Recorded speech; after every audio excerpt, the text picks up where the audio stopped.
Hi YouTube.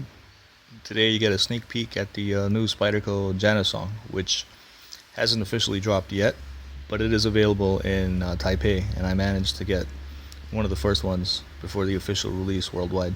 Well, except for places where they aren't allowed. Spyderco got into a lot of trouble over their Spiderfly a few years ago, and they were fined pretty heavily. I think the total cost to them was around $500,000 in terms of the fine and the Bali songs that they had to either destroy or that were seized by U.S. Customs. I'm not sure which way it went. So, first of all, you find this little card in the box, and it says, because of the nature of its mechanical function, the JaniSong cannot be legally imported into the United States. That's because of the Switchblade Act that was implemented in the 80s. Bali songs have been illegal to import since then. Sure, a lot of them do get through anyway, primarily from China and Taiwan and places like that, but Spyderco is definitely not taking any chances after they basically were made like a victim of, they were made an example of. That's what I'm trying to say. Alright, it says JaniSong knives must not under any circumstances be returned to Spyderco's US headquarters. Basically, they don't want to be connected to these in any way aside from having their name on them. They don't want them in the US, and they definitely don't want to run afoul of the feds again. That's the code. And yeah, I don't think they're going to be made in the US anytime soon, if ever. So if you want one, you basically have to live somewhere outside the US where they're legal. Let's look at how it works. That's a locking mechanism. You can clip it 4 different ways, tip up or tip down on either side, and it's fully ambidextrous. Let's take a look at how it works.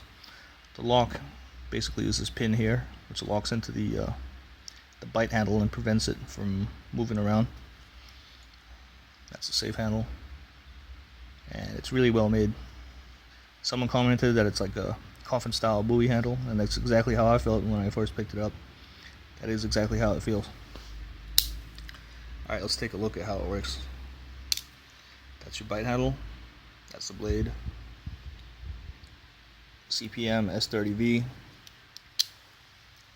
And it's got Taichung, Taiwan on this side. And Michael Janis's signature.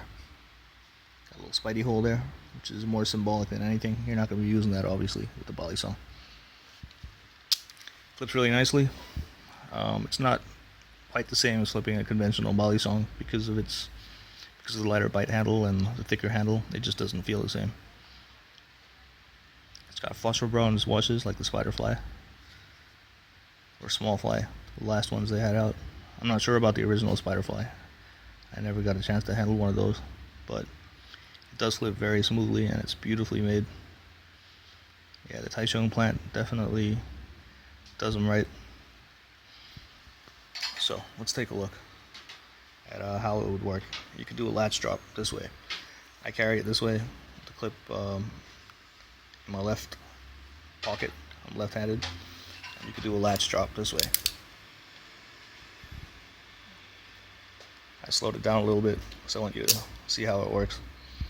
And the other way you could do it is you could do a simple flip up and out to get it open, which is what I do with a conventional Bali song anyway. Not sure if you saw that, but no, you wouldn't have. It's like that. You're dropping it, throwing the handle up and catching it, and they'll give you an edge up grip. You just flip it over, bang, edge down. So it's a great little knife. I feel like Michael Janis pretty much designed this for himself, since he likes carrying Bali songs and he's into the whole Bali song thing. It's a great knife.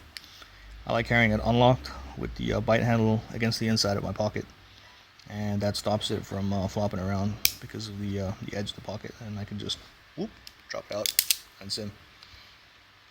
Took a couple of days to get used to it because it doesn't feel quite the same as a regular Bali, but it's a great knife. Thanks for watching.